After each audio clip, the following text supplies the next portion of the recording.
Buenas tardes. Bienvenidos al ciclo de actividades por videoconferencia que brinda el Colegio Público de Abogados de la Capital Federal. Hoy, como actividad organizada por el Instituto de Derecho de Culto y Libertad Religiosa, contamos con el diputado nacional, Dr. Jorge Enríquez, que nos hablará de los partidos políticos y su visión de la libertad religiosa. Les recomendamos que mantengan los micrófonos en silencio para evitar interferir en la locución del expositor y de surgir alguna pregunta, la realicen vía chat. Ahora sí, le damos la palabra al doctor. Bienvenido. Dentro de este esquema vía Zoom que hemos utilizado en el colegio público para ir realizando nuestras actividades, el Instituto de Culto y Libertad Religiosa que tengo el honor de dirigir, junto con el subdirector, el doctor Pedro Anderegen, hemos decidido iniciar un ciclo, dado la proximidad de los actos eleccionarios que próximamente va a tener nuestro país. Bueno, ya sabemos las modificaciones de las fechas que se han dispuesto hace muy poco tiempo, pero que bueno, son igual próximos a tener a la vista y tomar decisiones.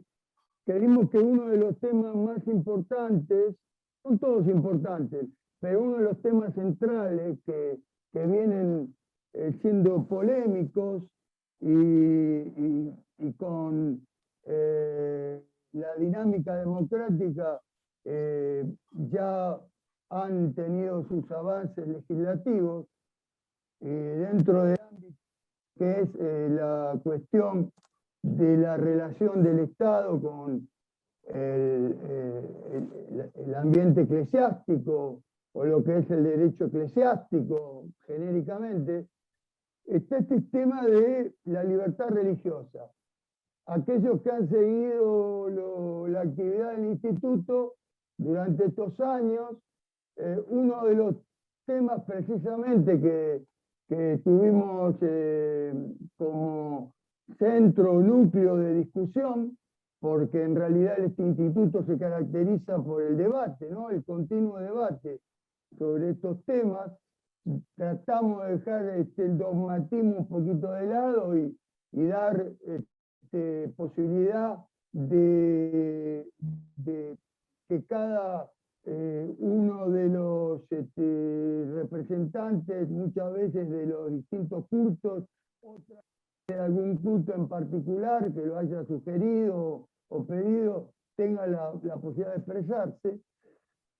Consideramos que teníamos que abrir este ciclo, que espero que sea importante para nuestra comprensión de algunos temas y que nos ayuden también a pensar precisamente para los actos eleccionarios que se aproximan, en un título que es los partidos políticos y su visión de la libertad religiosa. O sea que lo que vamos a hacer es intentar circunscribir este ciclo con diferentes participantes los terceros viernes de cada mes. Vamos a intentar ir abarcando los temas puntuales que son competencias de análisis, que son competencias de discusiones y de debates dentro de lo que es nuestro instituto. Hoy tenemos la satisfacción, en lo personal es algo que me llena de orgullo, porque hace ya más de 30 años que estamos compartiendo algo que creo que es muy importante y que va a estar fuera del currículum que yo voy a leer ahora, que es la visión y la participación de nuestro invitado, que es el doctor Jorge Enríquez, en el tema de la colegiación. En lo personal, voy a repetir, con Jorge estamos desde el año 84, 85, ya previo a la primera elección del colegio público y ya desde la creación de la sanción de la ley 23.187, peleando por la colegiación. Y aquí estamos, seguimos en este derrotero que hace a la esencia de nuestra profesión, de la profesión de abogar, la profesión de abogado. Ahora, como currículum, creo que en lo personal, por eso lo dije, para mí este es uno de los temas más importantes, pero vamos a lo puntual sobre la trayectoria profesional del doctor Jorge Enríquez. Voy a dar un breve currículum de él, porque llevaría varias minutos, tal vez poder desarrollar cada una de las actividades que él tuvo, ya sea en el ámbito de la ciudad como el ámbito nacional. Entre sus actividades podemos decir, bueno, que es egresado de la UBA y del Colegio Nacional Buenos Aires, fue secretario de Gobierno de la Ciudad Autónoma de Buenos Aires, convencional constituyente de la Ciudad de Buenos Aires en el año 96, presidente de la Comisión de Justicia y Seguridad, legislador de la Ciudad de Buenos Aires en diversas oportunidades, fue vicepresidente de la legislatura, presidente de la ex Caja de Seguridad Social para Abogados de la ciudad, Casaba, que fue en liquidación. Él estuvo en todo ese proceso, consejero y secretario general en el Consejo de la Magistratura de la Ciudad Autónoma de Buenos Aires, secretario de Justicia del Gobierno de la Ciudad de Buenos Aires y actualmente, ejerciendo este cargo, es diputado nacional por la Ciudad de Buenos Aires por Juntos por el Cambio y que tiene un mandato vigente hasta el año 2017. Aquí creo que más o menos estoy dando un breve pantallazo del currículum profesional de nuestro invitado. Así que, bueno, ahora le voy a dar la palabra a su director del instituto. Nosotros hemos elaborado un temario en el plenario del instituto para que desarrolle nuestro invitado, pero el doctor va a circunscribir y a elaborar una especie de marco para que podamos escuchar la disertación del doctor Enríquez y que después los integrantes de esta reunión puedan vía chat hacer las preguntas del caso, pero siempre circunscriptas al temario y en lo posible a los temas y el contenido que desarrolle nuestro invitado. Así que, doctora Enríquez, por favor, le doy el uso de la palabra. Muchas gracias, doctor Niño. Y muchas gracias también al doctor Enríquez por estar presente. Para nosotros es un honor que esté, aparte que así es un referente importante en estos temas.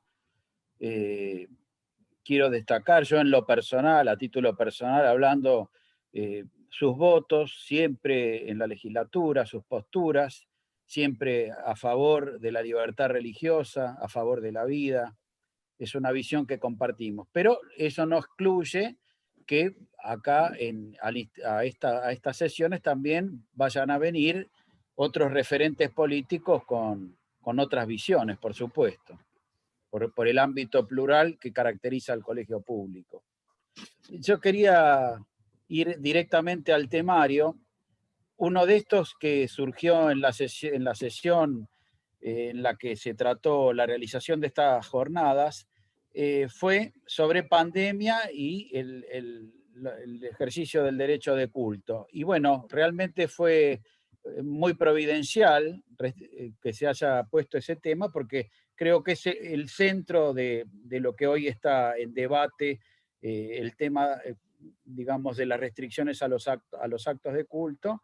Por eso voy a referirme a este importante punto un poco más extensamente y después muy brevemente a la cuestión de los proyectos de ley de objeción de conciencia, a la libertad de enseñanza religiosa y a la enseñanza en el ámbito público estatal.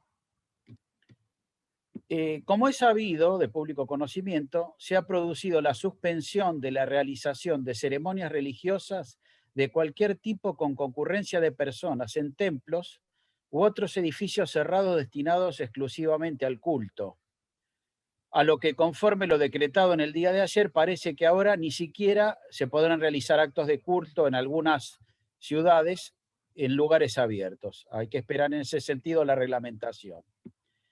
Entendemos que esto debe analizarse como una posible vulneración del derecho a profesar libremente el culto, consagrado en el artículo 14 de la Constitución Nacional, y el ejercicio del derecho a la libertad de conciencia y de religión establecida en el artículo 18 de la Declaración Universal de Derechos Humanos, el artículo 18 del Pacto Internacional de Derechos Civiles y Políticos y el artículo 12 de la Convención Americana sobre Derechos Humanos, todos de jerarquía constitucional, de conformidad al artículo 75, inciso 2 de la Constitución Nacional. También la posible vulneración del derecho al respeto de los derechos personalísimos como base de la dignidad de la persona humana, conforme al artículo 11 de la Convención Americana y 51 del Código Civil y Comercial de la Nación, como así del derecho a no sufrir situaciones que puedan implicar exclusión o discriminación de ninguna naturaleza por razones religiosas, conforme al artículo 1 de la Ley 23.592. Debe tenerse en consideración que la suspensión decretada, que no admite excepción alguna, se encuentra prohibida por normas de rango superior, en especial el artículo 27, inciso 2 de la Convención Americana de Derechos Humanos, que no la permite respecto del ejercicio de la libertad de conciencia y de religión, según ha recordado con motivo del inicio de la pandemia la Comisión Interamericana de Derechos Humanos. Y que deben respetarse los requisitos de necesidad, proporcionalidad y temporalidad requeridos por la Convención, conforme lo señaló también por su parte la Corte Interamericana de Derechos Humanos. Y además que se omitió en las normas contemplar en ambas situaciones un régimen alternativo menos gravoso que permita las celebraciones en condiciones de razonable seguridad sanitaria. Todo lo que ha conducido a un resultado discriminatorio en relación a otras actividades permitidas, como así, porque tienen las reglas impuestas, el vicio de falta de fundamentación o de imprecisión o de vaguedad que las torna incompatibles con la interpretación restrictiva que la Convención Americana de Derechos Humanos exige para cualquier tipo de limitación en materia del ejercicio de derechos humanos esenciales. La norma ha sido dictada en consecuencia a sabiendas de que se restringe, más bien se suspende notablemente la libertad religiosa, sin dar un motivo diferencial en relación a otras actividades permitidas de mucha menor importancia en relación a la significación de la faz espiritual y trascendente del hombre, sobre lo que ilustra la mayor parte del curso de la historia humana, dado que no pueden llevarse a cabo las ceremonias con los fieles en los lugares destinados específicamente al culto divino bajo ninguna condición. Ello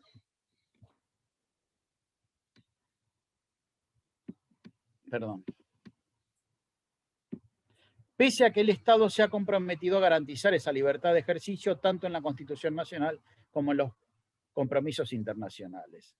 No parece arbitrario señalar que el Estado no solo no ha tenido en consideración la libertad religiosa al prohibirla en los templos, sino que objetivamente ha llegado al punto de menospreciarla. En ese sentido, en un reciente pronunciamiento de la Corte Suprema de los Estados Unidos de Norteamérica, desde el mes de noviembre del 2020, en que se juzgaron cuestiones relativas a la libertad religiosa que guardan similitud, casi identidad a lo que sucede hoy en la Argentina, dijo el juez Neil Gorsuch: como hoy casi todos los miembros de la Corte reconocen, hacer coincidir los decretos del gobernador con nuestras tradicionales reglas de la primera enmienda no es tarea fácil. La gente puede reunirse durante largos periodos en estaciones de ómnibus y aeropuertos, en lavanderías colectivas y bancos, en negocios de hardware y de venta de alcohol. No hay razón aparente que explique por qué la gente, sometida a idénticas restricciones, no puede reunirse en iglesias o sinagogas, especialmente cuando esas instituciones religiosas han dejado bien en claro que ellas están de acuerdo, listas, dispuestas y capacitadas para seguir todas las medidas de prevención exigidas a los establecimientos esenciales, y quizá todavía más. Y continúa el juez Gorsuch: la única explicación relativa al diverso tratamiento de los lugares de culto parece radicar en su valoración como no tan esenciales en su comparación con espacios seculares. Ciertamente el gobernador ha sido franco en el punto. En su juicio, lavanderías y licorerías, viajes y herramientas son esenciales, mientras que las tradicionales prácticas religiosas no lo son. Esta es precisamente la clase de discriminación que la primera enmienda prohíbe. Y en efecto, idéntica situación ocurre en el presente caso, en que, ya que el artículo 21 del DNU 287 también se exceptúan a los locales comerciales establecidos en el artículo 11 del decreto 125-21, con las únicas limitaciones del aforo del 30% establecido en el artículo 17 del DNU y que no funcionen entre las 19 y las 6 horas del día siguiente. En otra parte del fallo de la Corte estadounidense se indica que la administración podría haber adoptado muchas otras medidas menos restrictivas para minimizar el riesgo de los participantes en los servicios religiosos. Entre ellas, una elemental, cuya omisión exhibe el palmario vicio de irrazonabilidad. La capacidad máxima para asistir al servicio debería haber sido vinculada al tamaño de la iglesia o sinagoga. Las iglesias de la diócesis tienen una capacidad que va de 500 a 1000 feligreses, mientras que la sinagoga, alcanzada por la restricción, puede albergar a 400 personas. Y dice uno de los jueces: es difícil de creer, se sorprende, que admitir más de 10 personas en una iglesia de 1000 asientos o en una sinagoga de 400 pueda crear un riesgo más serio para la salud que el que generan muchas otras actividades permitidas por el Estado. Ahí se habían permitido 10. Acá ahora, en la Argentina, directamente ninguna. Esta infravaloración llega al punto de constituir una verdadera discriminación de las actividades religiosas, que aparece patente si se tiene en consideración que, por ejemplo, los obispos católicos han tenido que llegar al punto de tener que casi suplicar al gobierno que se permitieran siquiera elevar la concurrencia del número de fieles de 10 para las ceremonias al aire libre, no para las ceremonias en el interior de los templos, exponiendo a la gente a las bajas temperaturas, a las inclemencias del tiempo, a gente mayor, a gente enferma. Un trato que nosotros consideramos, yo en lo personal, inhumano e indigno conforme a la Convención Americana. Sin perjuicio de la efectuada también por los representantes de otros cultos. La Corporación de Abogados Católicos ha hecho declaraciones públicas, incluso iniciado un amparo, y el Consejo Argentino para la Libertad Religiosa, que integran varios de los miembros del instituto, ha emitido en este sentido una declaración pública en sentido crítico.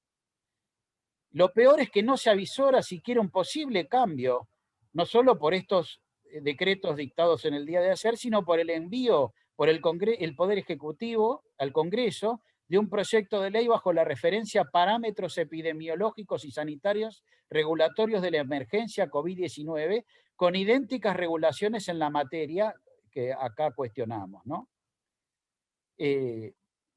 Ahora vamos a volver a ver, casi podría, en una situación indefinida, quedaría, si se aprueba este proyecto, quedaría indefinidamente, se podría suspender los derechos más esenciales. Además, el DNU no consigna ningún fundamento, ningún motivo para esa prohibición del ejercicio de un contenido propio e inherente de un derecho que reviste carácter esencial. Nótese la importancia que le asigna a la libertad religiosa la Convención Americana de Derechos Humanos, al punto de que en el inciso segundo del artículo 27 no permite su suspensión en ningún caso, ni en caso de guerra, ni en caso de emergencia, ni en caso de ninguna catástrofe, asignándole la jerarquía que le cabe a los más fundamentales derechos humanos, entre los cuales los enumera. Para realzar la importancia del derecho a la libertad religiosa, puede destacarse que en esa enumeración de la Convención Americana ni siquiera se cuenta la libertad de expresión establecida en el artículo 13 de la Convención. Es necesario decir, no para desmerecer en manera alguna una garantía tan fundamental para el funcionamiento republicano y democrático, sino para mostrar el diferente tratamiento que en las sucesivas normas dictadas por el Poder Ejecutivo Nacional desde el inicio de la pandemia han sido exceptuados todos los medios de comunicación del cumplimiento de las suspensiones equivalentes a las que discriminatoriamente han sido impuestas a las actividades religiosas. Así, por lo menos, sorprende que se prohíban las celebraciones tradicionales y sagradas en los templos, pero no programas televisivos en vivo de mero entretenimiento, que no poseen siquiera carácter informativo. También en este caso, no se alcanza a comprender con gran dolor por qué el espectáculo de que dieron cuenta los medios referidos al programa Showmatch del señor Tinelli puedan funcionar bajo ciertas condiciones de sanidad en un estudio cerrado de televisión con 200 personas durante largo tiempo, y que esas mismas condiciones no se puedan llegar a cumplir o satisfacer para las actividades en las iglesias o en los templos o las sinagogas con los debidos protocolos. Ni que hablar de otros derechos que la Convención Americana permite suspender transitoriamente, como salir del país, que no solo nunca se ha restringido con las consiguientes concurrencias masivas a aeropuertos, sino que aún se han agregado vuelos por parte de una empresa estatal, Aerolíneas Argentinas, a fin de satisfacer una creciente demanda. Como hemos señalado, la concurrencia a hipermercados, supermercados, es en un número de personas muy superior a la de cualquier iglesia, con evitables contactos y cruces entre quienes concurren sin guardar distancia, dada la dinámica en busca de las mercancías y en las cajas, circunstancia que no sucede en los templos, por solo mencionar algunas de las innumerables actividades comerciales de todo tipo que se encuentran permitidas en las mismas zonas establecidas en las que están prohibidas todas las actividades religiosas según los artículos 16 y 21 del DNU, ratificado ahora por el DNU dictado en el día de ayer. Otro tanto ocurre con las actividades industriales de todo tipo, no solamente alimentarias y de servicios públicos, que se encuentran permitidas, a pesar de que el derecho de propiedad y la libertad de comercio no figuran entre aquellos cuya suspensión el artículo 27 de la Convención Americana no permite en situaciones de emergencia. En las competencias deportivas señaladas por los obispos, tales como el fútbol, es un hecho notorio observable televisivamente que más allá de la declamación de ser al aire libre, tienen momentos previos y posteriores inevitablemente en lugares cerrados, además del ómnibus en que se transporta al plantel deportivo y a sus cuerpos técnicos. Pero además, que esos deportes solo sean al aire libre no es en todo caso sino una mera apariencia para disimular un trato desigual, dado que ni el frío ni el calor, ni el sol ni la lluvia Ninguna restricción sustancial le reporta, porque son las condiciones normales y habituales en que se desarrollan esos deportes. La Corte Suprema en el fallo Castillo ha hecho referencia a que hay que ver una norma puede ser aparentemente neutral, pero en sus efectos, en la aplicación de sus efectos puede conducir a discriminaciones de toda índole, entre ellas la religiosa. Es manifiesto en consecuencia que se ha dado en el mejor supuesto un distinto tratamiento por el Estado en razón de una predominante o exclusiva visión a través del cristal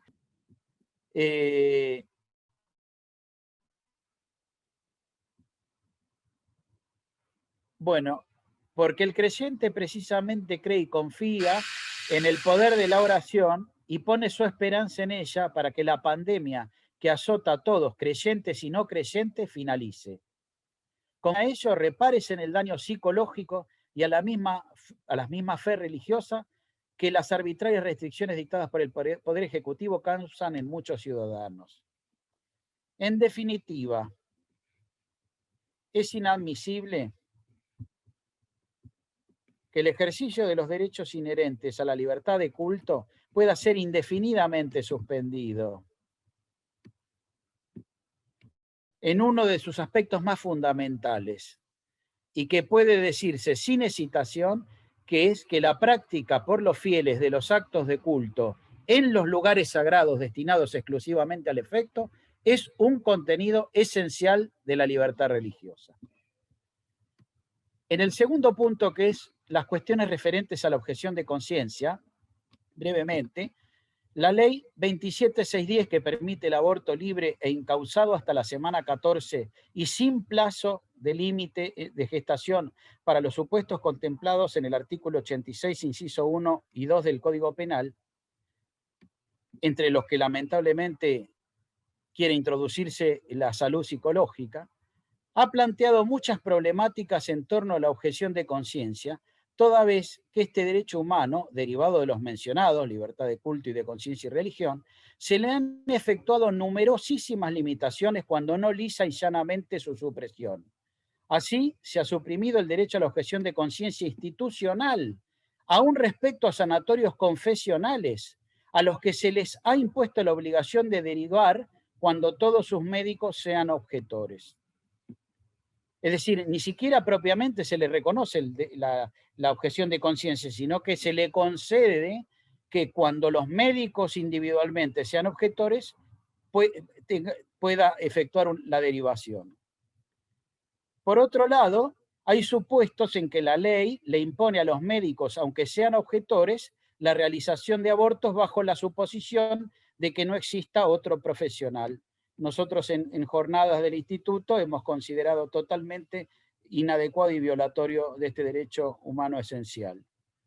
También se han creado serios obstáculos que a nuestro entender configuran supuestos de discriminación por motivos religiosos, con la obligación de que los jefes de servicios de los hospitales públicos deban intervenir en todas las cuestiones de aborto, aunque ellos mismos sean objetores. Creemos que debe darse alguna solución práctica para no privar de la carrera dentro de los hospitales públicos. Por ejemplo, que exista un jefe ad hoc para lo que se relacione con los abortos, o se cree un servicio separado del de obstetricia y ginecología para atender los IVE y los ILE, es decir, la interrupción voluntaria o denominada interrupción voluntaria del embarazo o interrupción legal del embarazo. El de obstetricia, por supuesto, que pueden integrarlo médicos no objetores, pero se garantiza de esta manera la neutralidad del servicio de obstetricia y de ginecología. De otro modo, un médico objetor no podría hacer carrera o prácticamente se vería impedido de trabajar en estos servicios, pues siempre puede presentarse algún caso. En cualquier circunstancia, es al Estado al que le corresponde garantizar ese supuesto derecho y debe crear un sistema de intervención con movilidad rápida, pero no sacrificar la conciencia individual de los profesionales y de las instituciones. En relación a libertad de enseñanza religiosa y la imposición de los contenidos de orden público, entendemos que conforme varias jornadas que realizamos en el instituto, que en la medida en que esos contenidos sean obligatorios y no permitan una visión crítica por parte de los establecimientos, viola la libertad religiosa. La libertad de enseñanza religiosa tiene raigambre constitucional y convencional. Por supuesto, está implícita en el artículo 14 de la Constitución Nacional, pero es expresamente reconocido en el artículo 12 de la Convención Americana, cuando establece que los padres tienen derecho a que sus hijos reciban la educación moral y religiosa que esté de acuerdo a sus convicciones. Por esto, imponer como obligatorios contenidos en materia de ideología o perspectiva de género o en materia de aborto a los alumnos, sobre todo si quiere imponerse su bondad intrínseca y la maldad de las disposiciones religiosas que hacen un cuestionamiento moral de estas permisiones de la ley, es violatorio de la libertad religiosa. Si bien la ley 26.150, Programa Nacional de Educación Sexual Integral, en su artículo 5, reconoce el derecho a que cada comunidad educativa incluirá en el proceso de elaboración de su proyecto institucional la adaptación de las propuestas a su realidad sociocultural, en el marco del respeto a su ideario institucional y a las convicciones de sus miembros, se ha limitado notablemente en la práctica a través de disposiciones específicas y existe incluso una corriente muy activa que favorece la derogación de este artículo.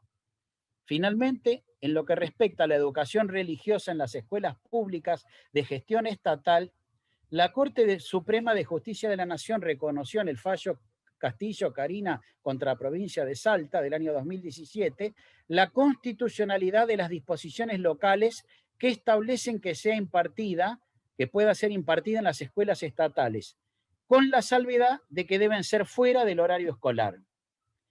Ahora bien, más allá de la crítica que se pudiera efectuar a este fallo, creemos que dentro de los parámetros establecidos por el mismo, el Estado argentino, federal o local, no está garantizando debidamente el derecho de los niños y de los padres a que sus hijos reciban educación religiosa conforme se establece en el artículo 12 de la Convención Americana. Es decir, que tienen derecho a que reciban la educación que sea conforme a sus convicciones. Circunstancia que no trató el fallo, y eso es así porque el 75% de los niños del país concurre a escuelas de gestión estatal, con lo cual se está privando de recibir educación religiosa a los niños de escasos recursos, cuando el 81% de la población, según la segunda encuesta del CONICET, tiene una creencia religiosa. Eso es manifiestamente violatorio del principio de igualdad y de la inclusión y progresión de los derechos humanos establecida en el artículo 26 de la Convención Americana de Derechos Humanos. Luego de esta introducción, nos surgen varios interrogantes. ¿Cumplen realmente los partidos políticos la obligación de someterse internamente a reglas de decisión democrática según el artículo 38 de la Constitución Nacional? El artículo 38 dice: los partidos políticos son instituciones fundamentales del sistema democrático. Su creación y el ejercicio de sus actividades libres dentro del respeto a esta Constitución, la que garantiza su organización y funcionamiento democráticos, la representación de las minorías, la competencia para la postulación de candidatos a cargos públicos electivos, el acceso a la información, etc. ¿Exhiben debidamente en las plataformas electorales los partidos estas cuestiones? ¿Satisface esa regla constitucional cuando se delega en los legisladores y se otorga libertad de conciencia para las votaciones en estos temas? ¿No se constituye en una burla del sistema democrático? ¿No existe un acuerdo connivente entre los miembros de los partidos en realizar y ahondar este método de delegar a la libertad de conciencia para evitar impacto y eventual disminución en el caudal electoral? Además de estar en las plataformas, ¿no deberían en todo caso someterse estas cuestiones a los instrumentos de democracia directa, de consulta popular vinculante y no vinculante o iniciativa popular establecidos en los artículos 40 y 39 de la Constitución Nacional, que a pesar de estar reglamentado por las leyes 25.432 del año 2001 y la de iniciativa popular 24.747 del año 96, nunca han sido utilizados en 27 años desde que se reformó la Constitución? Suiza, cabe destacar, por citar un ejemplo, 2 veces por año somete cuestiones las más trascendentes al voto popular. Bueno, entonces con esto he terminado y esta introducción sobre la temática y esta problemática que se plantea en relación a los partidos políticos, le cedemos entonces la palabra al diputado Enríquez. Muchas gracias. Gracias, doctor Andereggen. Gracias por la presentación, Claudio. Bueno, después de esta extensa introducción que abarcó los temas que íbamos a abordar, voy a tratar de ordenar un poquito todas estas cuestiones, pero inscribirlas en un marco superior que tiene que ver con una suerte de relativismo moral que impera en estos tiempos, un relativismo moral que ha generado que haya cuestiones que hayan pasado absolutamente a un segundo plano, como la dimensión espiritual del hombre. Grandes pensadores como Nietzsche, como Freud, Carlos Marx o Max Weber, suponían que el destino de la religión era desaparecer o volverse prácticamente irrelevante.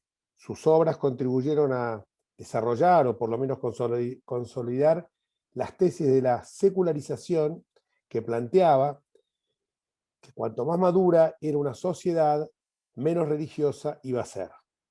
Así ya para comienzos del siglo XX, el futuro de la religión parecía ser el de quedar encerrada en el ámbito puramente privado.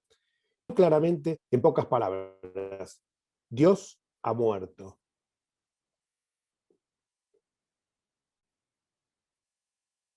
Sin embargo, creo que el mundo nos muestra que la religión está más viva que nunca, y si no, veamos, por ejemplo, los musulmanes nunca dejaron de peregrinar a la Meca, los hindúes aún se agolpan para purificarse en el Ganges, el protestantismo evangélico se expande como nunca antes, y millones de filipinos y de cualquier otra nacionalidad en distintos momentos, hace poco en el caso de Irak, cito Filipinas porque fue un ejemplo realmente que me conmovió, esperaron horas y horas para poder ver al Papa Francisco.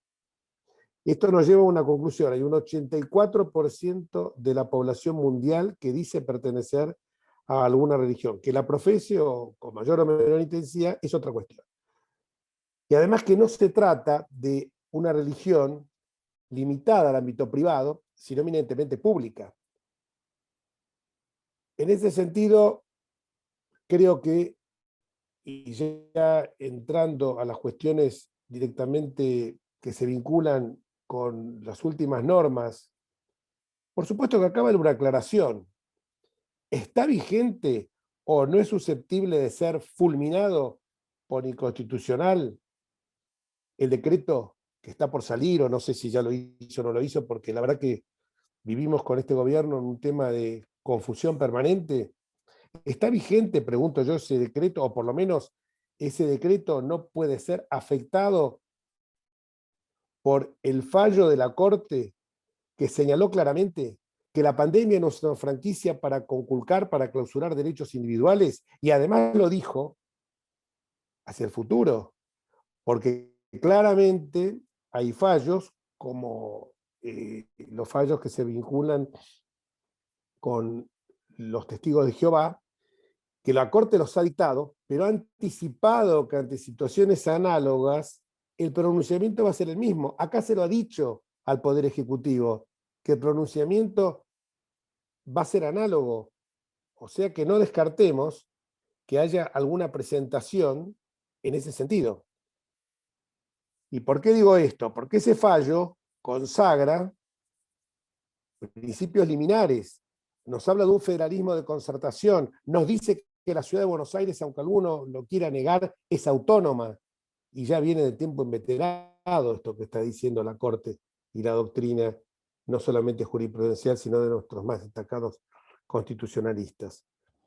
Y por supuesto también nos habla de que hay cuestiones como el tema de la educación y el tema de la salud, que si bien pueden aparecer normas directrices, la organización de esas cuestiones, salud y educación, son eminentemente reservadas al poder de policía local, o mejor dicho, a las jurisdicciones locales. Siempre tenemos que tener presente que nuestra Constitución federal, porque somos un país federal, aunque tengamos este elefante macrocefálico que es la ciudad autónoma y lo que se quiere incluir ahora como sujeto federal, esta estrafalaria figura del AMBA, no existe en la Constitución. Sí, la Constitución permite la posibilidad de formar regiones, pero siempre y cuando existe un acuerdo entre las provincias.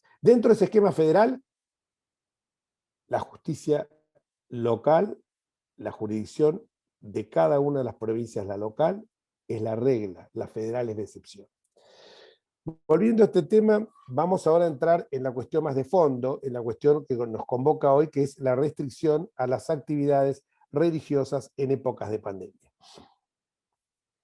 Hemos advertido que parece, lo dijo bien el doctor Andereggen, timba sí, escuelas no. Fútbol sí, Tinelli y su evento multitudinario del otro día, sí. Dios clausurado. La Declaración Universal de los Derechos Humanos, la Convención Interamericana sobre Derechos Humanos también de Costa Rica, el Pacto, mejor dicho, San José de Costa Rica, señalan claramente lo mismo que está diciendo nuestra Constitución Federal, el derecho a profesar libremente un culto. Y señala la Convención Interamericana que el derecho a la libertad de conciencia y de religión no puede ser objeto de medidas restrictivas. La libertad de manifestar la propia religión de cada uno, de acuerdo a nuestras propias creencias, está solamente a limitaciones que pueda prescribir la ley y que sean necesarias, principio de necesidad y de razonabilidad, para proteger la seguridad, el orden, la salud o la moral pública. Este no es el caso.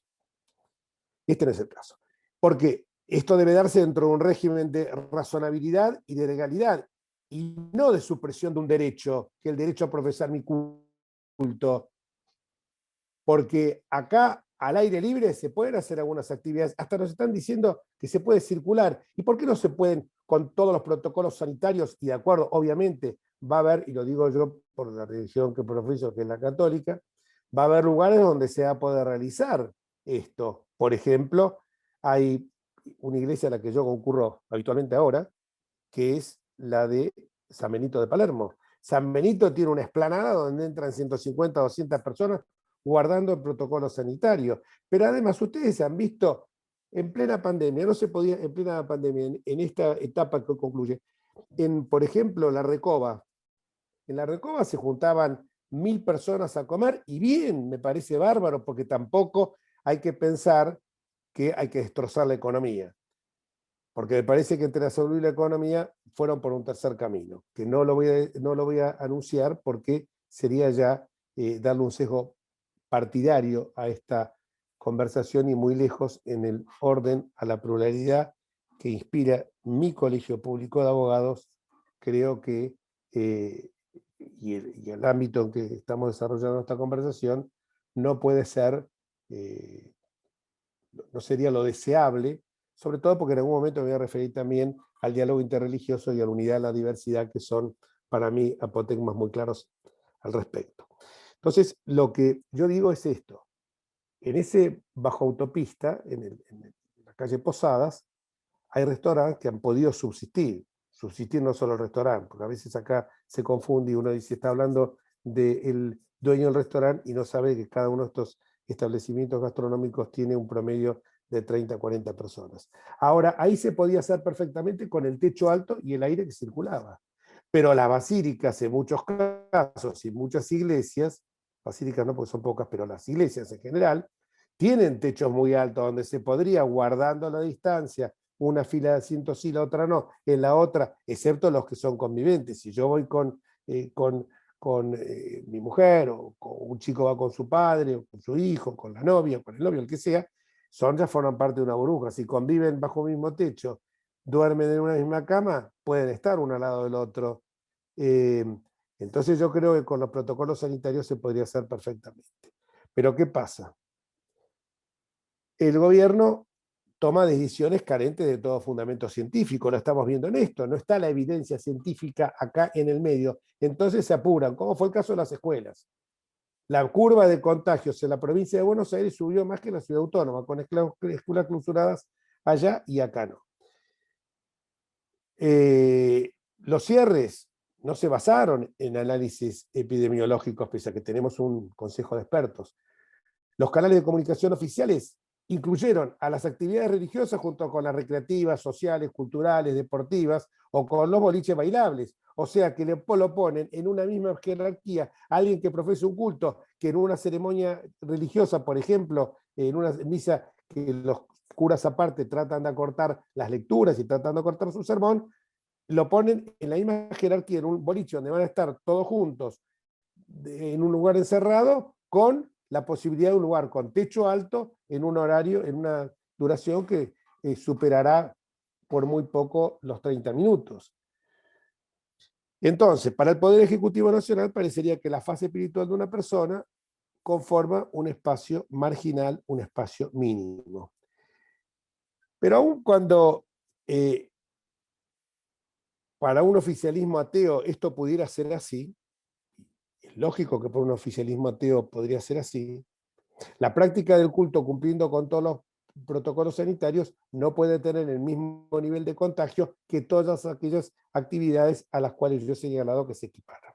El decreto 287 del corriente año priva a los fieles de cualquier comunidad religiosa, de cualquier credo que fuera, la posibilidad de realizar los cultos en lugares cerrados, norma que carece totalmente de razonabilidad por estas circunstancias que estaba señalando. Nuestra jurisprudencia es clarita al respecto. Las normas, principios de sana hermenéutica jurídica, señalan que ningún derecho es absoluto en la Constitución, que todos los derechos pueden ser reglamentados, siempre y cuando esas reglamentaciones sean por un tiempo acotado y absolutamente razonables. El principio de razonabilidad es clave.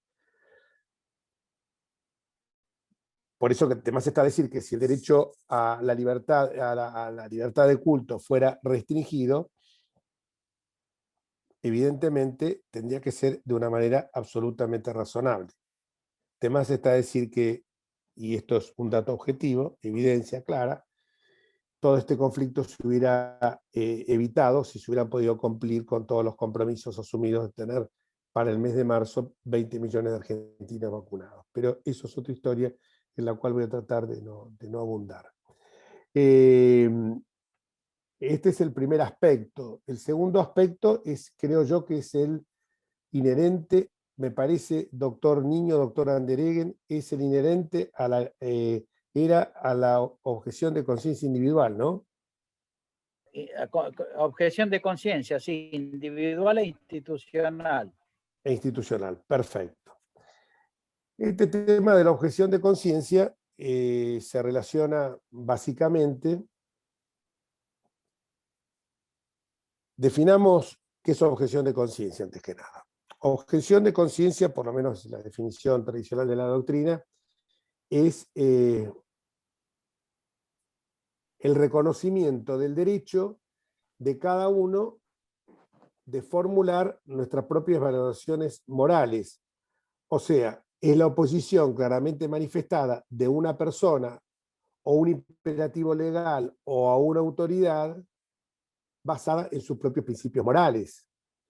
El reconocimiento, creo yo, y la regulación jurídica de la objeción de conciencia respeta la dignidad humana porque esa dignidad humana está incluyendo el respeto a la integridad moral de cada uno y a nuestra autonomía. Es el requisito del pluralismo y del reconocimiento del derecho a las minorías a discrepar con las mayorías, que es la base esencial sobre la que se asienta toda nuestra constitución democrática, aunque a lo mejor a algunos puede ser que la democracia sea un prejuicio burgués. No es el caso mío, ni tampoco el de todos seguramente los que están escuchando aquí.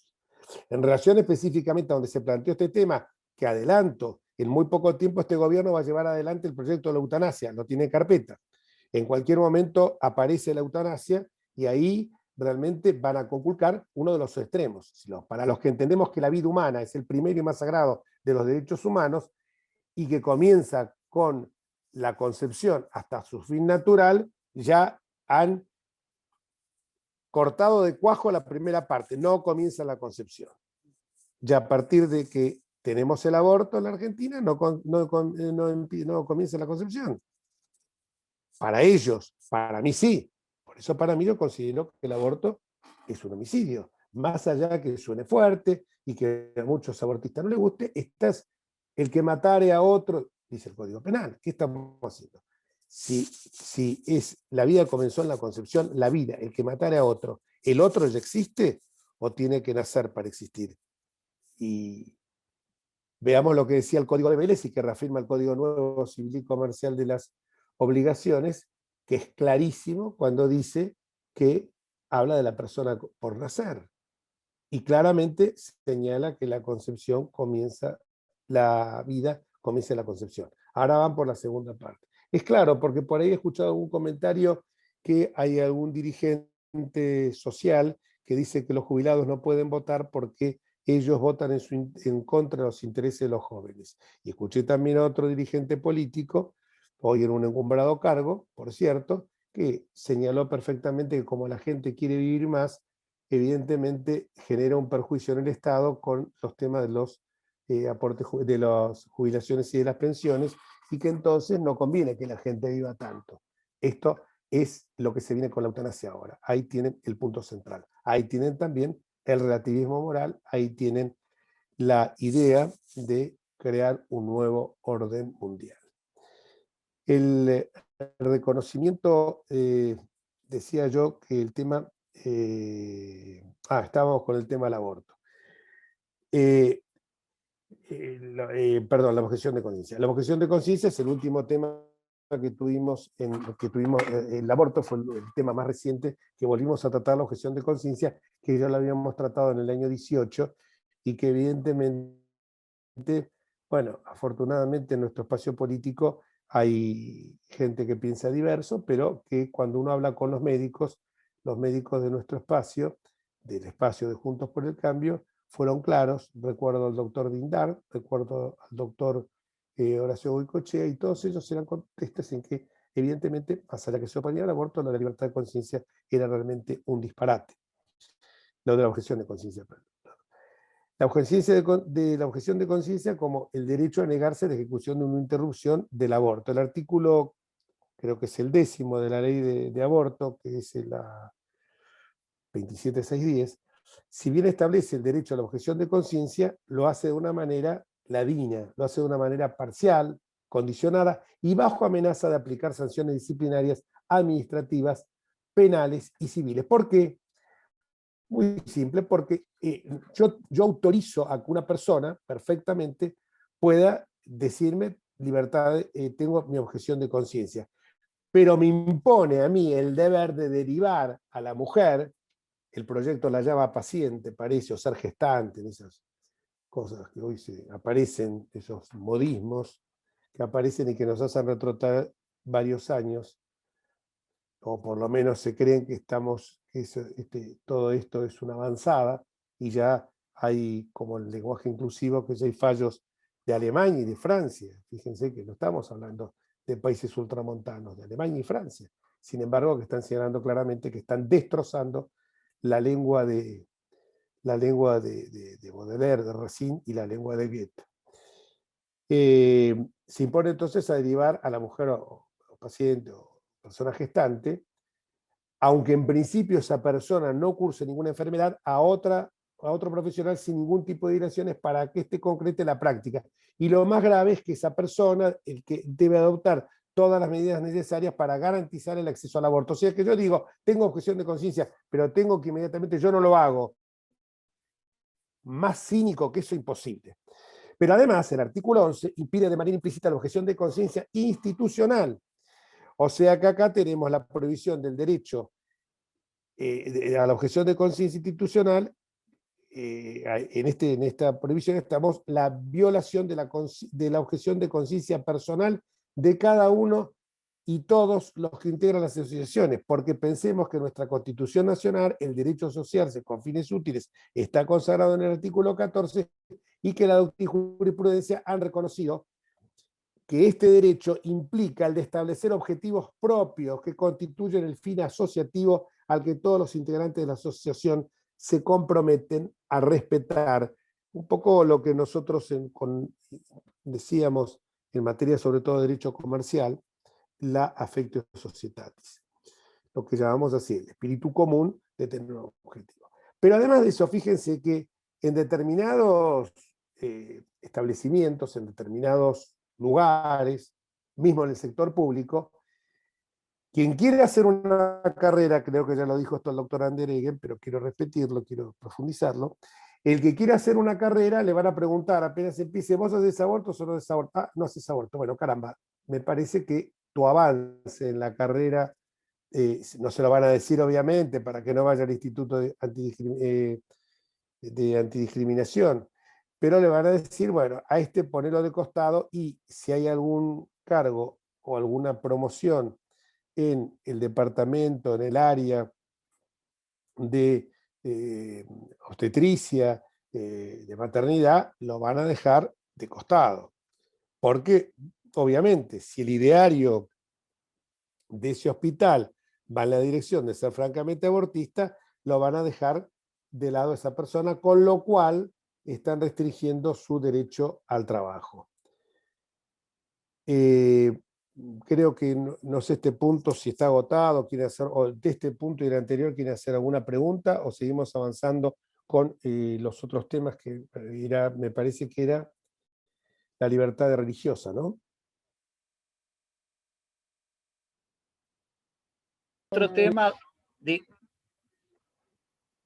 doctor Enríquez, el tercer tema era la cuestión de la imposición de contenidos de orden público en las escuelas religiosas, como Sí. la ideología de género o el aborto, en los contenidos educativos. Perdón, y la libertad religiosa. Bueno, también hizo hincapié el doctor Andereggen. Vamos a avanzar con estos dos temas.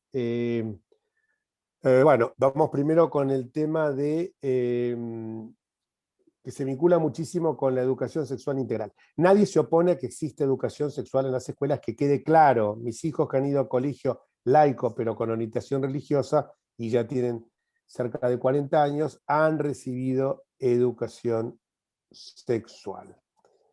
Una educación sexual basada en valores, no en una cosa puramente genital, basada en valores, pero no tampoco con un criterio del siglo pasado, no con un criterio ayornado a los tiempos, y respetando el ideario de la comunidad educativa.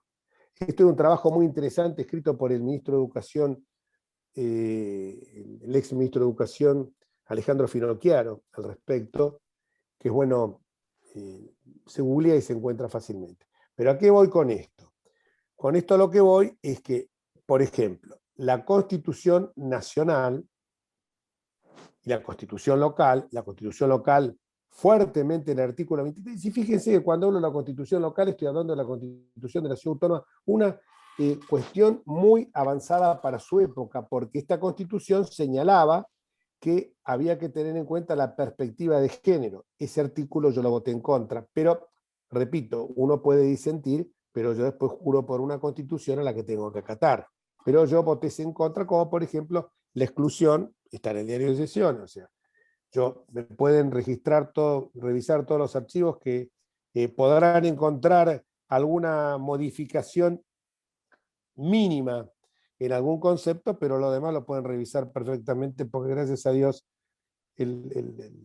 por una razón que me enseñaron mis padres, me parece que lo más importante es la coherencia y la verdad, y sobre todo no tener dignidad. Bueno, pero yendo a este punto, les digo que el artículo 23 de la Constitución de la Ciudad Autónoma de Buenos Aires consagra el derecho a la educación de acuerdo a derecho a la educación de los niños, niñas y adolescentes, pero que ese derecho debe ser respetando la orientación educativa de los padres y tutores según sus convicciones y preferencias. Esta amplitud en una constitución tan progresista como es esta, nos está hablando que dentro de esas convicciones y preferencias también tenemos que incluir, obviamente, las convicciones y las preferencias en materia de educación sexual. Acá hay un tema muy interesante porque esto se vincula también con algunos fallos que ha habido, esto de educar a los hijos de acuerdo con las preferencias, de acuerdo a las propias convicciones, está también en línea con lo que señalan tratados internacionales, que siempre es bueno recordarlo, no solamente para decir que por el 75 inciso 22 son ley para la Argentina, y cuando me convienen sí, y cuando no me convienen no. El Pacto de San José de Costa Rica es muy claro al respecto y señala justamente esto, el derecho preferente de los padres, si quiero machacar, de educar a sus hijos de acuerdo a sus convicciones y preferencias. Es decir, que recibir educación religiosa es un derecho y no puede estar sujeto a la condición de tener que ir a una escuela de gestión privada. Sin embargo, hay que hacer una diferencia. Aclarar que la educación religiosa es distinta de la catequesis. ¿Queda claro? En esta última, el alumno se va a preparar o para recibir los sacramentos, la primera comunión, la confirmación, o para el Bar Mitzvah. Para ello va a tener que concurrir a una iglesia o sinagoga que prefiera. Pero la enseñanza religiosa no busca ser adeptos o convertir de una religión a otra. La libertad religiosa implica que no haya coacción, coacción externa para determinar lo que se cree o lo que se deja de creer. Prescindir de lo religioso en la formación de una persona es privar al educando, en este caso, del conocimiento y la comprensión sobre la vida de su familia, de su región, del país y del mundo.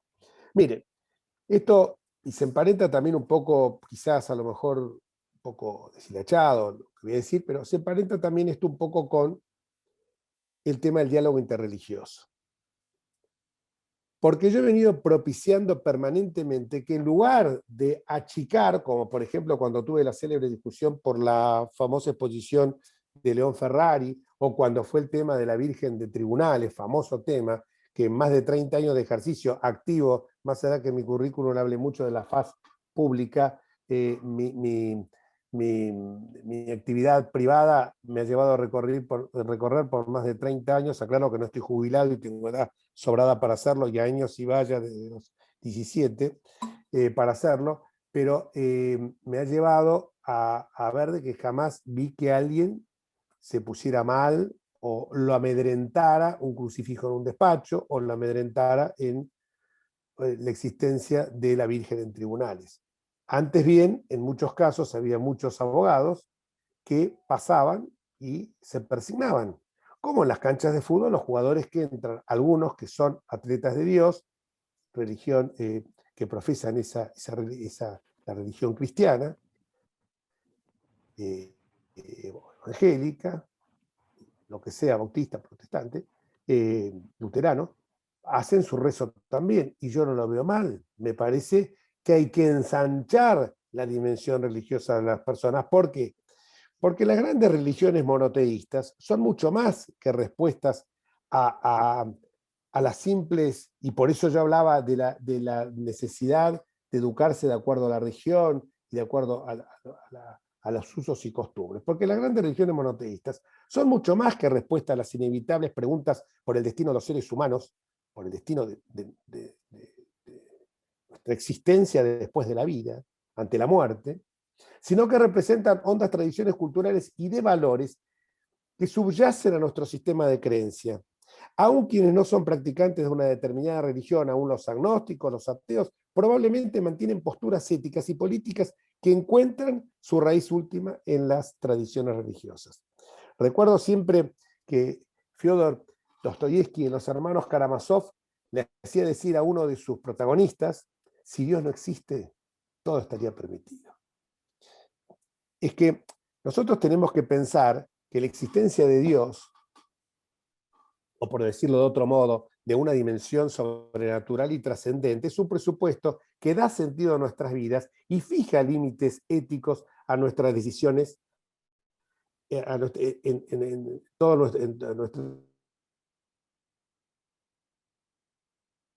el Colegio Público de Abogados, en las cuestiones atinentes a la justicia, cuya vinculación con la ética y la moral solo podría ser desconocida desde una cerrada influye. De ahí que hay un común denominador de principios y valores de todas las religiones y muy especialmente de las tres religiones, como decía antes, las tres grandes religiones monoteístas, cristianas, judías y musulmanas, que nacieron en Jerusalén y que conforman el basamento cultural de nuestra sociedad.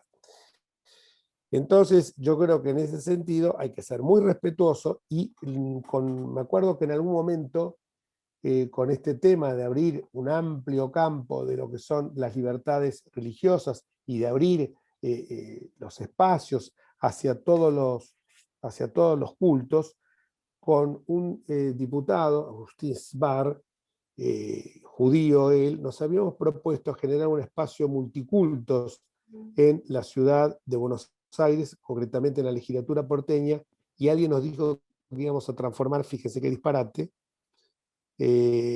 una diputada fue, que en ese momento estaba en un espacio político, que dijo que queríamos convertir a nuestro país en un estado teocrático. Y yo creo que a partir de las diferencias que podemos tener en las distintas religiones, esas diferencias tienen que servir no para separarnos, sino para enriquecernos. Como decía muy bien, o sea que no deben ser excluyentes, sino complementarias. Aldous Huxley señalaba claramente de que en nuestro tiempo, en el tiempo actual, debemos ser ante todo pontífices, o sea, constructores de puentes.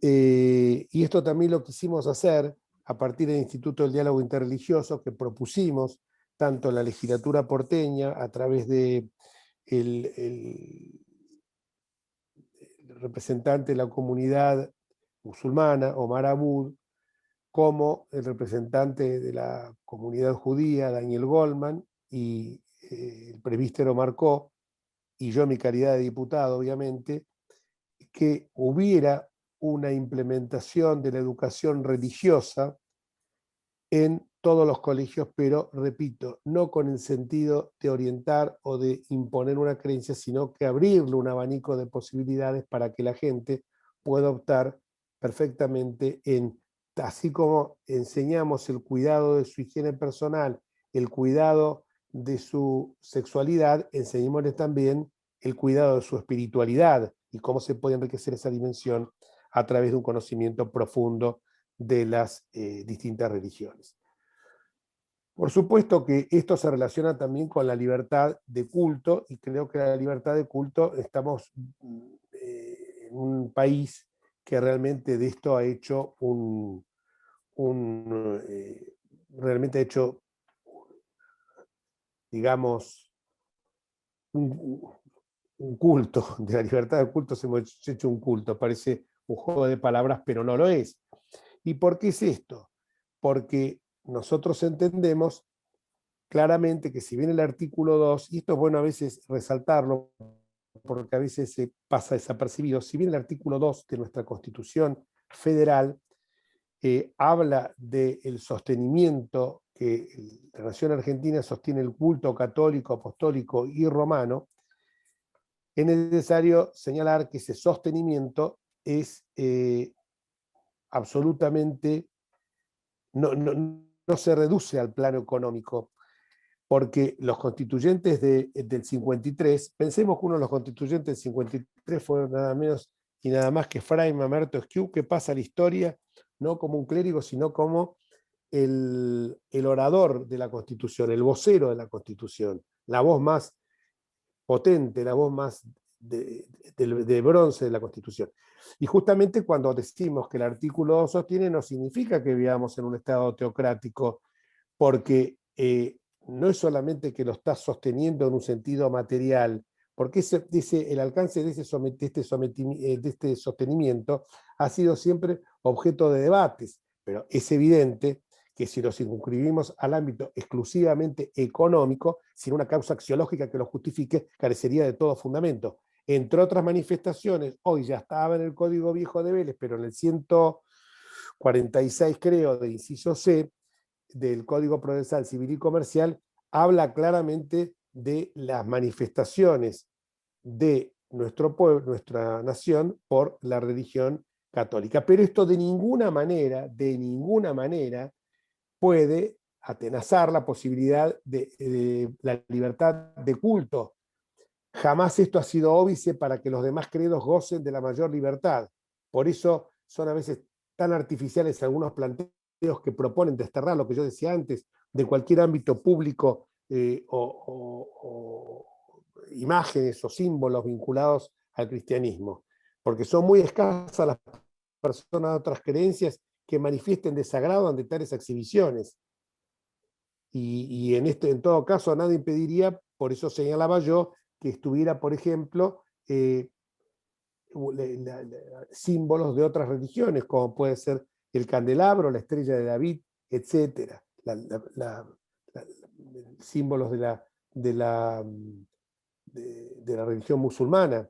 La Corte Europea de Derechos Humanos en esto ha sido muy claro, ha garantizado por la Convención Europea de Derechos Humanos, el famoso caso Lausi, que no se debe, que nada indica que las autoridades se muestren intolerantes, se da mostrar intolerantes hacia los alumnos de otras religiones no creyentes o de otras convicciones filosóficas, ni que se trate tampoco de un acto de adoctrinamiento, como decía antes, sino que representa una tradición histórica y cultural. Nuestro Estado, repito, no es laico, nadie pretende que sea otra cosa, nuestro Estado, mejor dicho, perdón, es laico, nadie pretende otra cosa. Lo que subyace a este suerte de nuevo laicismo agresivo y sustentado en este relativismo moral es justamente el intento de cortar de raíz la dimensión religiosa, la dimensión espiritual de los seres humanos.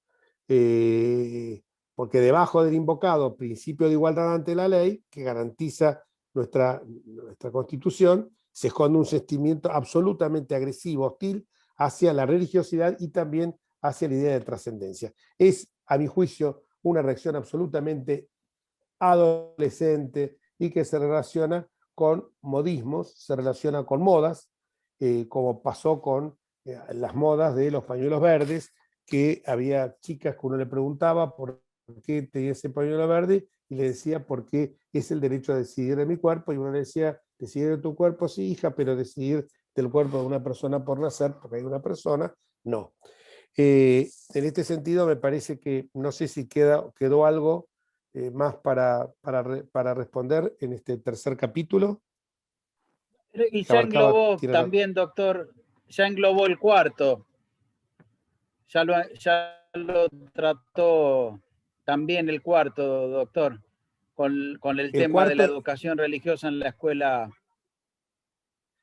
Sí, pero había otro que no lo quiero... El fallo Castillo. El fallo Castillo, bueno, ya eso lo hemos abordado, ¿no? Hola. Claro. Bueno, yo avanzaría ahora. ¿Cómo? No. Sí, me parece que lo trató cuando se refirió al tipo de educación religiosa en la escuela pública.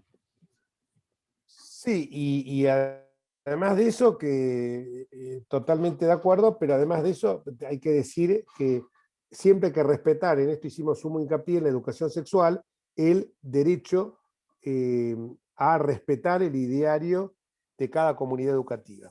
Quedó ahora otro temita, me parece que es que no le quiero esquivar el bulto, para decirlo suavemente, ya que hablamos tanto de vacunas, lo voy a decir más suavemente, no le quiero esquivar el bulto, que es el tema de los partidos políticos. Y acá es una cuestión muy interesante, porque nosotros, los partidos políticos tienen su plataforma electoral, obviamente, plataforma electoral que en todos los partidos políticos se repite que prácticamente todos los partidos políticos le prometen el bienestar general. Nadie le va a prometer sangre, sudor y lágrimas. Todos el bienestar general, lo que la tradición escolástica llamaba, la iluminista llamaba el bienestar general y la escolástica el bienestar, el bien común. Todos van a estar en lo mismo, eso no hay ninguna duda. Nadie va a decir, repito, sangre, sudor y lágrimas, nadie va a decir hay que apretar el cinturón. Todos van a venir con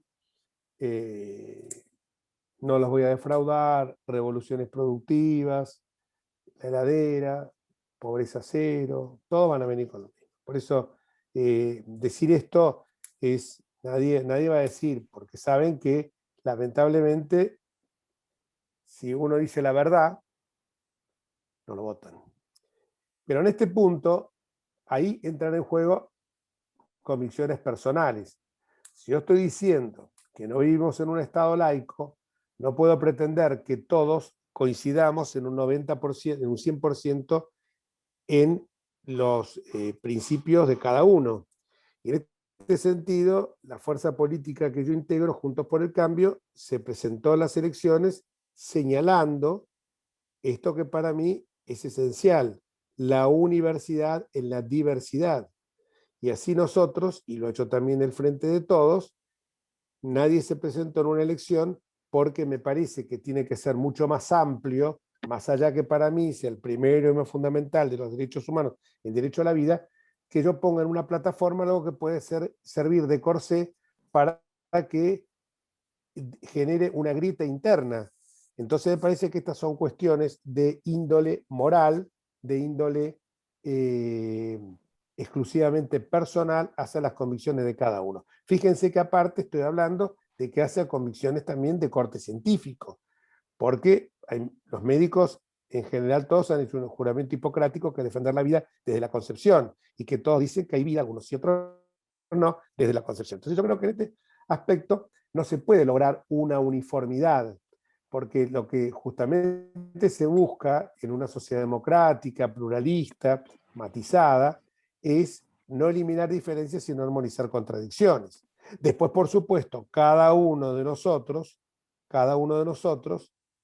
tiene el derecho, como ocurrió en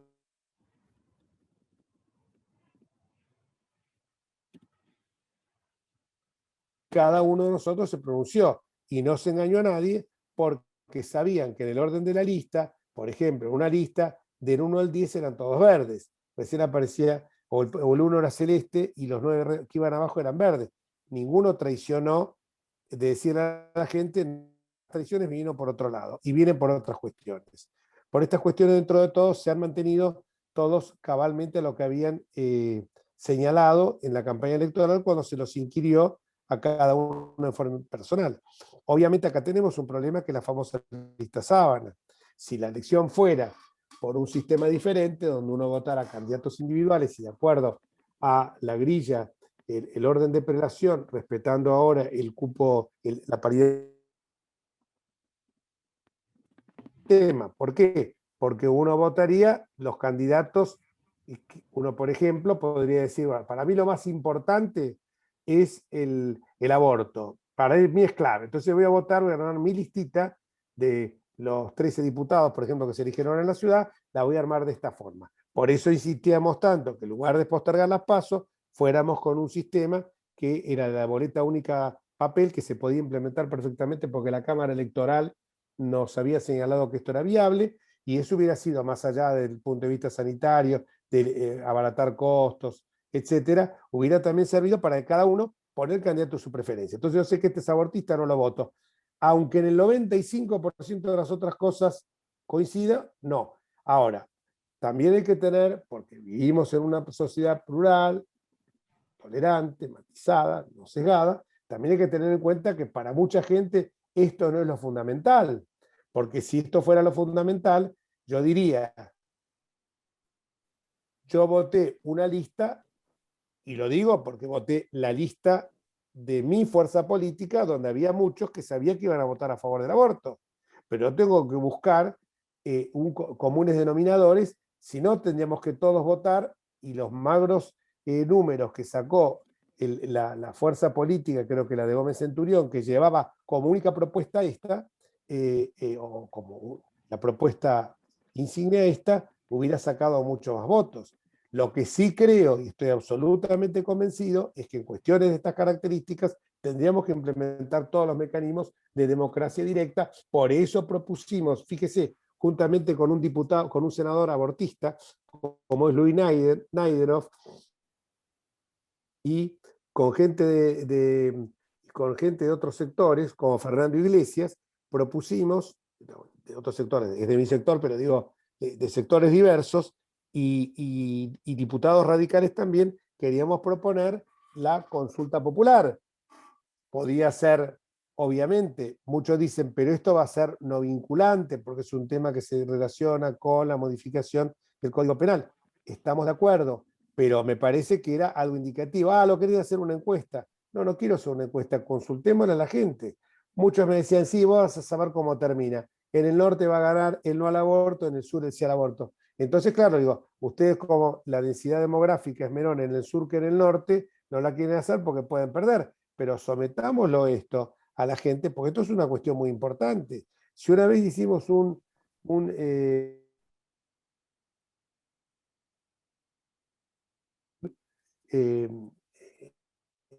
podemos hacer perfectamente, hubiéramos hecho perfectamente una consulta popular sobre este tema, que me parece que así como lo que afectaba nuestros hilos continentales, lo que afectaba con nuestros límites, nuestra integridad territorial es muy fuerte, yo creo que este tema está, no diría, está en un rango semejante a ese, porque me parece que uno habla de nuestra integridad como territorio, como país, como nuestra patria, que hay que defenderlo a muerte, que no hubiera ese avance limítrofe. Pero por el otro lado, también, porque la defensa de la vida desde la concepción hasta su fin natural. Me parece que si se da la eutanasia, si se empieza a tratar la eutanasia, hay que de entrada cortarlo de cuajo con esta situación. Perdón, doctor Enrique,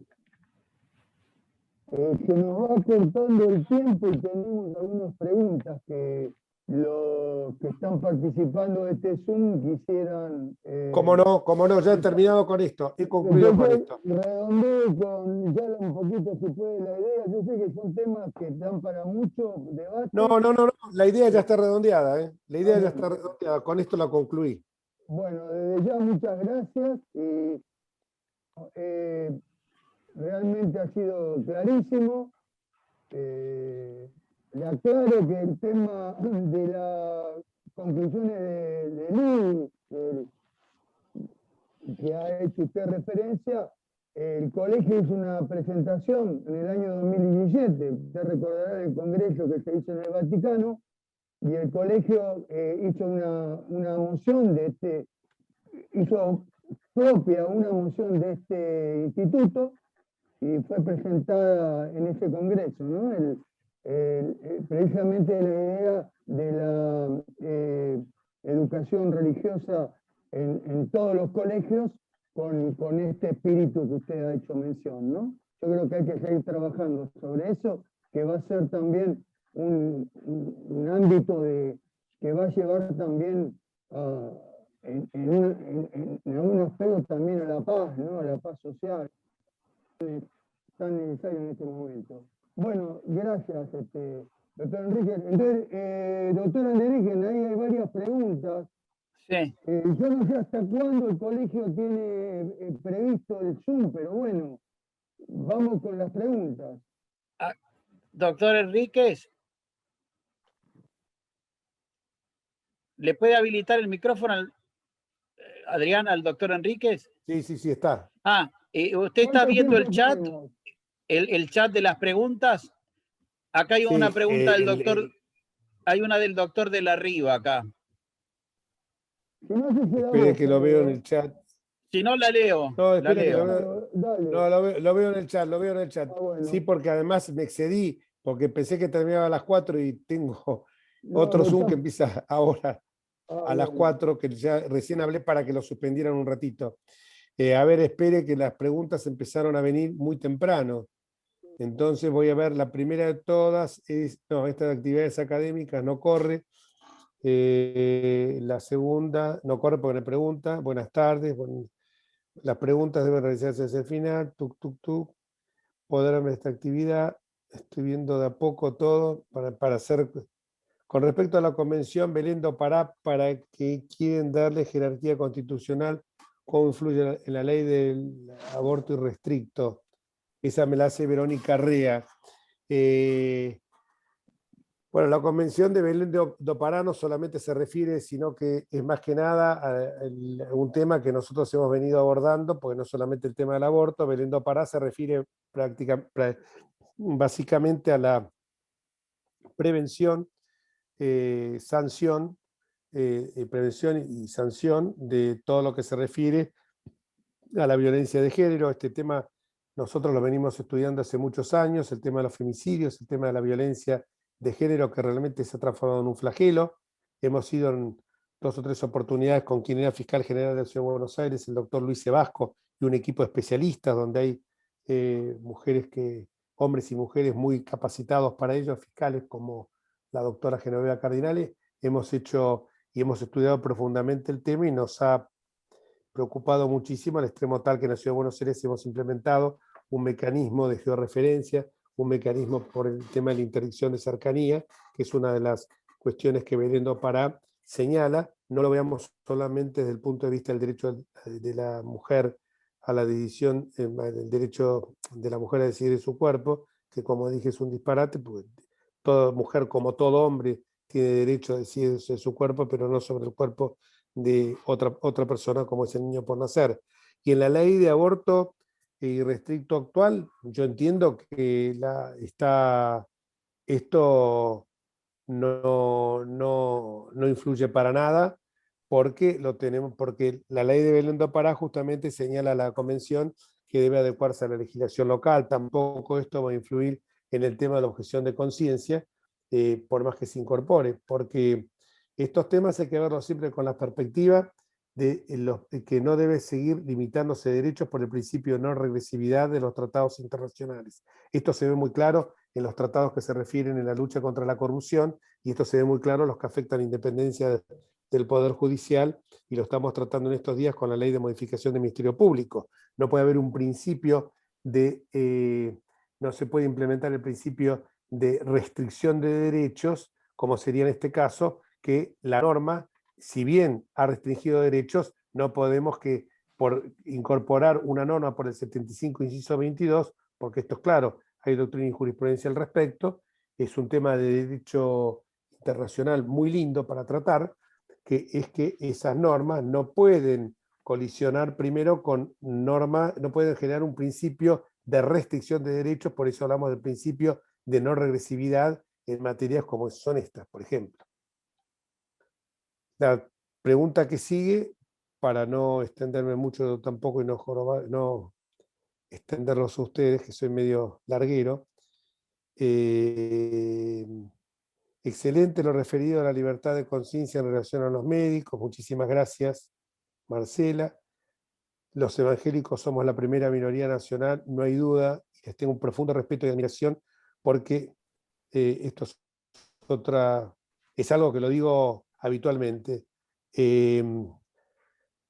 Como los judíos, quizás proporcionalmente exhiben su religión con mucho más orgullo y sin pensar que pueden ser censurados por ultramontanos, decimonónicos, antiguos, por llamarlo de alguna manera, Y en el caso nuestro, yo veo que muchas veces algo que es persignarse delante de una iglesia, porque uno está pasando enfrente del Santísimo, a veces la gente le hace la señal de la cruz media escondida. En cambio, yo veo que, y no lo digo por ser simpático a los evangélicos, Marcela, pero es así, que muchas veces no lo ocultan en decirlo. Viví plenamente con el centro de oración que preside el pastor Rodríguez al lado del Congreso, con la fuerza que actuaron cuando fue el tema del aborto. Por supuesto también Rubén Proietti, Jorge Senewald, y bueno, no quiero seguir porque hay muchos otros, incluso yo tengo en mi staff dos personas que son evangélicas y que realmente la doctora Pensi y la licenciada Salomone, que realmente es muy loable cómo predican su fe. No digo que los católicos no lo hagamos, pero a veces nosotros es como que tenemos a veces temores que hay que perderlos, porque evidentemente todos tenemos derecho a profesar, sobre todo en un país que afortunadamente, si bien en algún momento pudo haber tenido algún sesgo discriminatorio hacia la religión judía, hoy vemos claramente que este sesgo se ha olvidado totalmente, por lo menos se ha olvidado, ha sido superado y en eso ha contribuido mucho todas las tres religiones.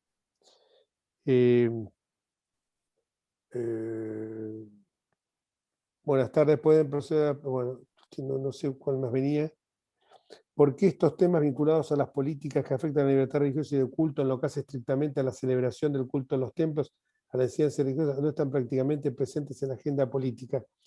Están presentes en la agenda política, pero es un poco por la razón de que hay muchos que les esquivan el bulto a tratarlos, y nosotros lo hacemos permanentemente. Hace pocos días, cuando se quiso sesionar en el PESAC, yo le planteé una cuestión de privilegio a un diputado, porque entendía que había que respetar. A mí me hubiera gustado que se sesionara un sábado, fue un sábado, ¿no? Pero seguía el domingo, un sábado de gloria, un domingo de Pascua. Entonces me parece que hay que respetar los cultos. Me parece que en esto hay que ser muy cuidadoso de generar un respeto, y que, por ejemplo, la enseñanza religiosa, repito, hay muchos que confunden esto con un Estado teocrático. No somos un Estado teocrático.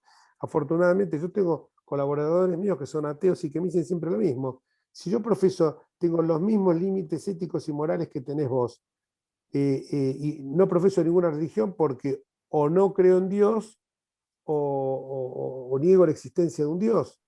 Pero esto me pone en el plano de que estoy violando principios éticos y morales, y no es así. Por eso me parece a mí que es importante para que todo el mundo elija su religión. Que se les enseñe la religión, con un sentido, por supuesto, no sesgado, sino plural.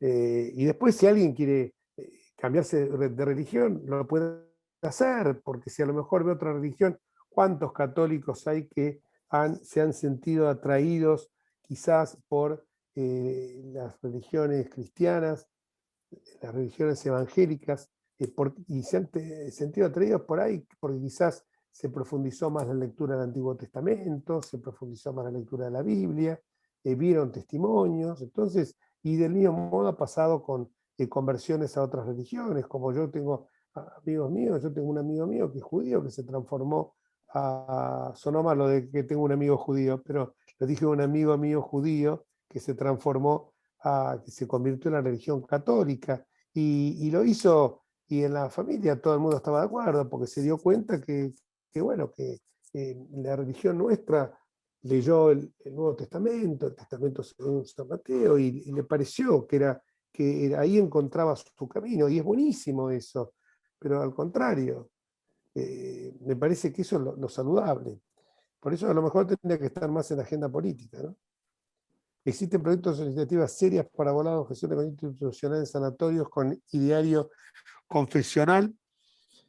Nosotros fuimos más lejos, presentamos un proyecto para derogar la interrupción legal del embarazo. Este tema, sé que hay un par de proyectos, porque han sido sobre todo presentados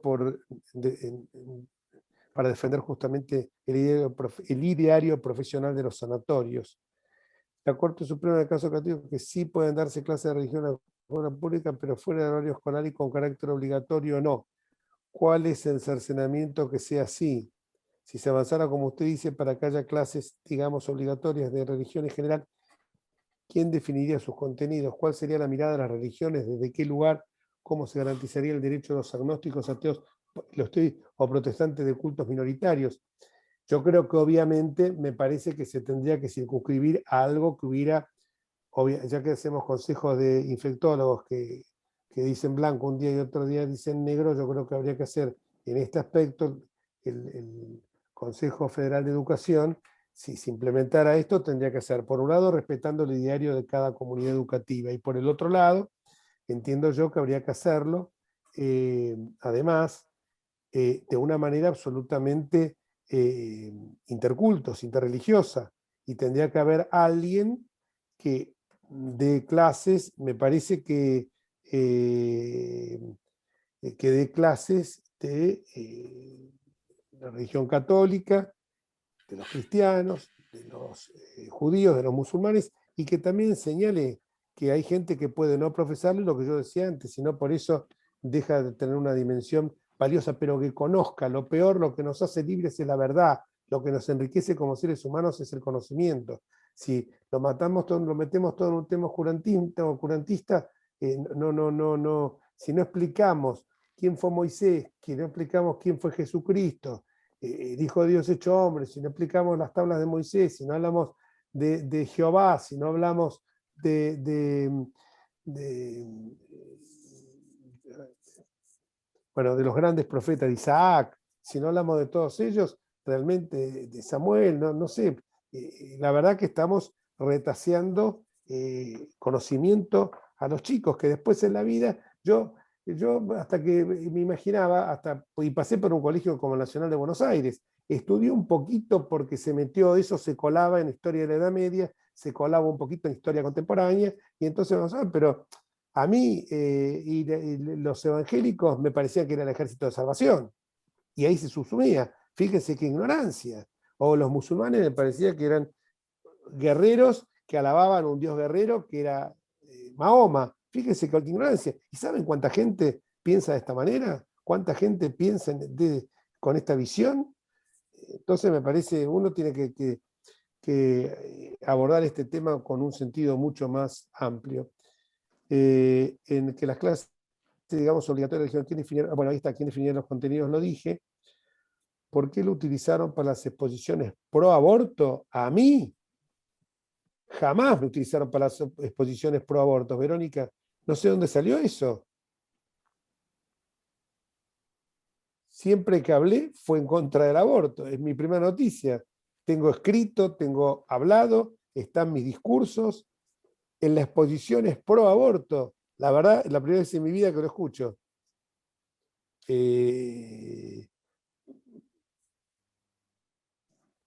Bueno, la última pregunta. Símbolos religiosos en espacios públicos. ¿Sabe usted que para algunas religiones es ofensivo para sus convicciones religiosas tener que permanecer frente a estatuas o imágenes que son consideradas por ellos como ideas ofensivas para convicciones religiosas? Evidentemente, la religión que están profesando, cualquiera que sea, no se compadece con lo que nosotros señalamos permanentemente, que es la pluralidad de opiniones en una sociedad libre, democrática, matizada, y que tampoco afecta. Tengo amigos míos, grandes amigos, que son agnósticos o ateos y jamás se sintieron afectados por eso. Puede haber una persona, sí, pero me parece que justamente que sean, eso me parece que es un signo de sectarismo muy fuerte, el que le pueda afectar, porque eso me parece que es el comienzo. Así han empezado, cuando me afecta a mí un símbolo religioso, así empezó, y voy a ser fuerte, así con eso de que me afectaba la estrella de David, fue el motivo para empezar las persecuciones del nacionalsocialismo y del fascismo. O sea que eso es una idea que hay que, a mi juicio, desterrarla. Nadie puede sentirse ofendido con ver algo. Me parece que es como si a mí me ofendiera que una bandera de un país que no le tengo. Por ejemplo, yo soy defensor a ultranza del pueblo armenio por el genocidio a mi juicio, quiso el pueblo turco. Sin embargo, voy a recepciones en la Embajada de Turquía y respeto a los turcos y respeto a la colectividad turca, por más que tenga una visión distinta. Me parece que eso es... Y la otra pregunta, me sorprende muchísimo lo que han dicho que yo fui usado en exposiciones pro aborto. Para nada es... aclara que conozco mi posición previa, me refería a la Convención Belén do Pará que utilizaron. No, yo aclaré perfectamente que la Convención Belén do Pará tiene algunas cosas que están bien y otras que están mal. Nadie puede negar que tenemos que favorecer todo aquello que sirva para la prevención, erradicación y sanción de todo tipo de violencia y de todo tipo de discriminación contra las mujeres. Eso me parece que eso son cosas realmente que no afectar es afectar justamente, bastardear la dignidad humana. Bueno, les agradezco muchísimo la charla. Si quedó alguna pregunta en el aire, se las puedo, o me la mandan por escrito. Mi celular, mándemela por WhatsApp, es 15 44 44 49 56. 15 54, después es fácil, 956. Bueno, doctor Enrique, no nos equivocamos con esta invitación. Ustedes han quedado como 10 preguntas sin contestar. Me la están haciendo a mí por WhatsApp. Le digo, no las pongan porque ya tiene que retirarse el expositor. Así que, bueno, estamos... No, ya estoy llegando tarde. Por eso. Ya estoy llegando tarde. Así que no, pero no tengo problema, ¿eh? No tengo problema porque las preguntas es la parte más jugosa de las, así que si quiere, o me la mandás vos, Rubén, o me la mandan ustedes. O Pedro que hace un mes que me comprometió con esto, y para mí esto fue más. Un colaborador mío que anda por ahí, creo, que el doctor Ezequiel Domínguez, no, se hizo la rata, parece. Bueno, me dijo el otro día que era el otro viernes, me hizo asustar porque yo estaba yendo a un almuerzo, que ahora nos privan también de almorzar al mediodía con amigos, y estaba yendo al almuerzo, y cuando iba me dice, no podés ir porque tenés la charla con el niño del doctor Andereguen, y suerte que yo lo tenía tan grabado, porque la verdad que fue lo que hay que hacer en estas cosas, la perseverancia que tiene el doctor Andereguen, el doctor Niño, por este instituto y por el trabajo que hace este instituto, es encomiable, así que lo felicito de todo corazón. No, Jorge, gracias. Y bueno, estamos en contacto, siempre contamos con vos, y te liberamos, así yo hago un poco el aviso de la próxima charla. Si tenés que ir al otro Zoom, si querés te liberamos. Bueno, muchísimas gracias, Pedro, Carlos, perdón, Claro, mi hermano, sí. Siempre tengo el recuerdo de ese gran tipo que fue Claudio Niño, que fue tu hermano, al cual quiero muchísimo, porque de la memoria nuestra no se ha ido, lo gran tipo que era. Incluso muchas veces rezo por él, porque ese año se fueron 3 amigos, el Cachorro Pacheco, Enzo Pagani, pobre también, que murió de una manera, y Claudio, 3 grandes amigos, así que los recuerdo siempre, los llevo en el corazón. Y cuando te veo a vos me acuerdo de él. Sí, ya sé. Bueno, gracias, Jorge. Un abrazo, un abrazo. No va a tener problema. Gracias. Chao, Pedro, gracias. Gracias a vos. Bueno, en un segundo, porque veo que han participado colegas no integran el instituto, cosa que nos satisface. Realmente